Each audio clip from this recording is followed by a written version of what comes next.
Hello বন্ধুরা, আমার ছোট্ট একটি ব্লগে সবাইকে স্বাগতম। কিছুদিন আগে শ্বশুরমশাই বলেছিল শীতকালীন কিছু শাকসবজি লাগাবে। এদিকে আমি গিয়ে দেখি পুরো বাগানটা সুন্দর করে বেশ ভালোইভাবে পরিষ্কার করেছে। আমার তো দেখে খুব ভালো লাগছিল। আর এদিকে দেখো ভালোভাবে খুশে রেখেছে। আমার তো দেখে বেশ ভালোই লাগছিল যে শীতকালীন অনেক সবজিই থাকবে। বেশ মনের আনন্দে দেখতে গেছিলাম কি কি লাগিয়েছে। এদিকে দেখো খুঁড়েছে, এদিকে বীজ রোপণ করেছে কিন্তু এখনও কিছু ওঠেনি। আর ওদিকে আমি যাব না এখন। আর এদিকে কিছু লাগিয়েছে, মাটিটা শুকনো হয়ে গেছে একদম। আর এদিকে বীজ লাগিয়েছে, এটা কী গাছ বলতে পারবো না, কিন্তু ভালোই হয়েছে দেখলাম।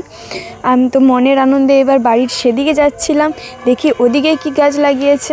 বেশ ভালো লাগছিল দেখতে, মনের আনন্দে যাচ্ছিলাম। এদিকে দেখি কলাই শাক গাছ লাগিয়েছে, বেশ ভালো লাগছিল দেখে, কারণ আমার এই শাকটা খেতে খুব ভালো লাগে, সবথেকে বেস্ট। আর ওদিকে আমি যাইনি, ওদিকে পরের একটা ব্লগ করব, তোমাদেরকে দেখাবো, ঠিক আছে? একটা ব্লগে তো এত কিছু দেখানো সম্ভব